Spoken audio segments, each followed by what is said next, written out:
Nestled away in the Old Town area of Edith, capital of the Calvert Republic, is a small, humble business.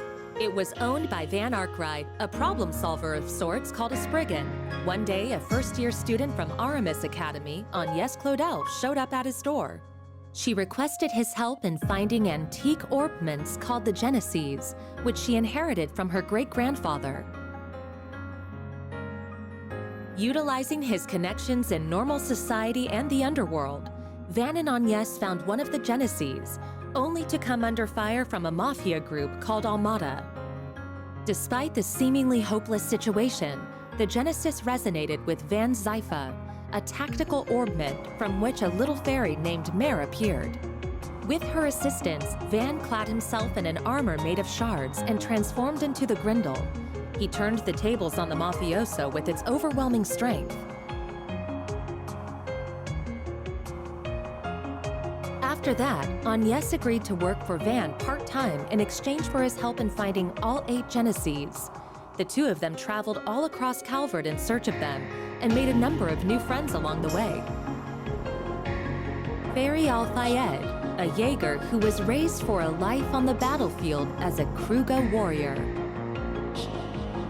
Aaron Way, a prodigy and a reckless leader of a group of delinquents from Longport's Eastern Quarter. Risette Twinings, a service concierge dispatched from the Marduk Company to provide Arkwright solutions with impeccable support. Katra Salesian, a young engineer stationed at the Basel Institute of Science, where he participates in the development of cutting-edge technology. Judith Lanster, a famous actress in the world of film who leads a double life as the Phantom Thief Grimcat.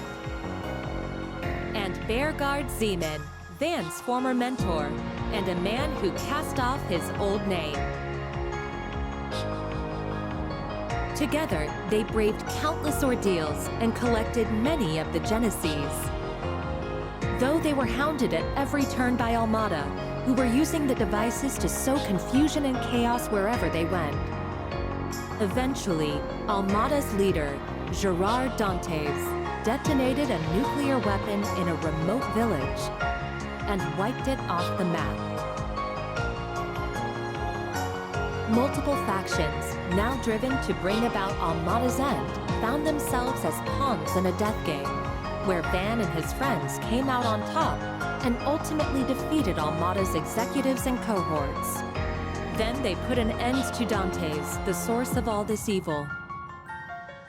However, during a festival celebrating the Calvardian Revolution, one of Almada's leaders, Melchior, unleashed pandemonium on the capital, and in the process revived Dantes and the other executives and summoned countless demons into the city.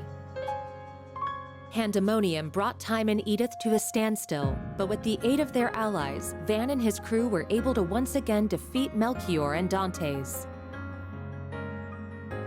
Upon Dantes' demise, the diabolic core that he had absorbed into his body found its way back to Van, its original host.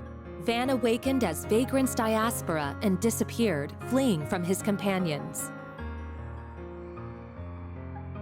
Unwilling to lose their friend, the group chased after him into the boundary between Zemuria and the Beyond and confronted the demon that overtook him. Thanks to the urging of his friends, Van was able to regain himself and temporarily drive the demon lord out by flinging the core into the depths of the rift. With all of these incidents behind them and the end of the year fast approaching, everyone other than Agnès bid a brief farewell to Van as they each left Edith behind. But before they departed, they all promised that they'd see each other again in the near future.